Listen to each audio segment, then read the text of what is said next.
மின்சார வாரியம் கடந்து வந்த, அதாவது எப்போ ஆரம்பிச்சதுன்னா உங்களுக்கு எல்லாருக்கும் தெரியும் 1957 ஆண்டு.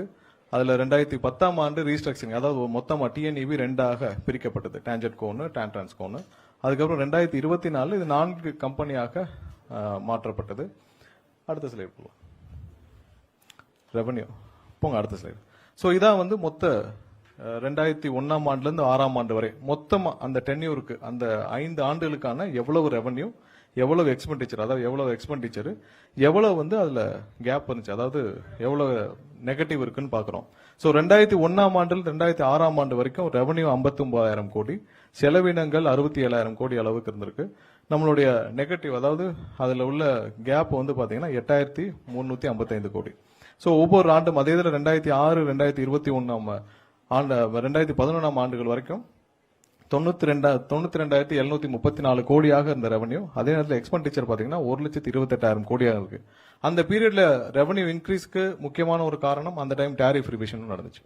ஸோ எப்பெல்லாம் நீங்க ரெவன்யூ ஹைக் ஆறத பாத்தீங்கன்னா டேரிஃப் ரிவிஷன்லயும் அந்த ஹைக் நடந்திருக்கு.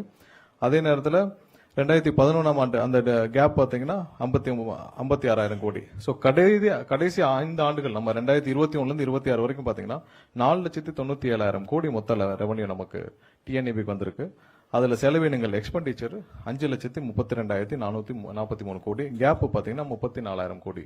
இதுல ஏன் இவ்வளவு கேப் கம்மின்னு பாத்தீங்கன்னா நம்மளுடைய டாரிஃப் ரிவிஷன் 2021. அதுதான் வந்து அடுத்த ஸ்லைட்ல ஒவ்வொரு ஆண்டும், இப்ப நீங்க மொத்தம் 5 ஆண்டுகளுக்கும் பாத்தீங்க, ஒவ்வொரு ஆண்டுக்கும் பாத்தீங்கன்னா எவ்வளவு நம்ம இதுல உங்களுக்கு தெளிவாக தெரியும்.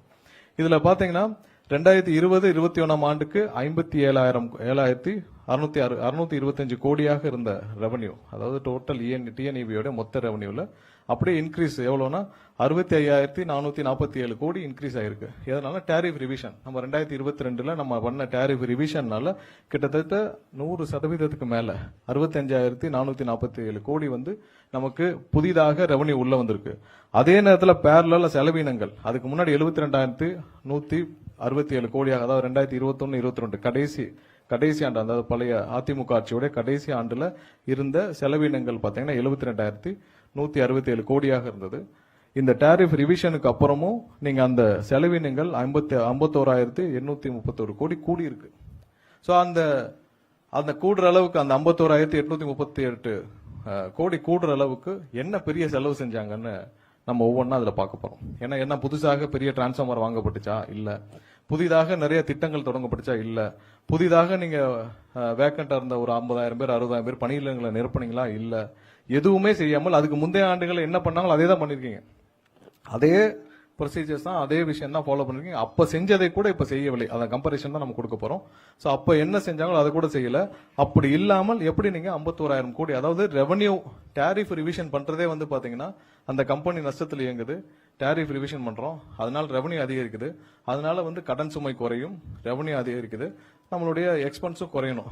இதோட இன்டென்ஷன் தான் நம்ம டாரிஃப் ரிவிஷன் பண்றது. டாரிஃப் ரிவிஷன் பண்றதும் சப்சிக்வெண்டா அதே அளவு நீங்க 51,000 கோடி எக்ஸ்பெண்டிச்சரும் கூடுறது வந்து நம்ம ரொம்ப கவனிக்கப்பட வேண்டிய விஷயம். எப்படி கூடுச்சு, அதனால என்ன பண்ணீங்க? 51,000 கோடி ரெவன்யூ, நீங்க 65,000 கோடி ரெவன்யூ வந்த பிறகும் அதனால அந்த டிஎன்இபிக்கு எந்த பிரயோஜனமும் இல்லை. அதே அளவு நீங்க வந்து அந்த கேப் வேணா 933 கோடியாக குறைஞ்சிருக்கு.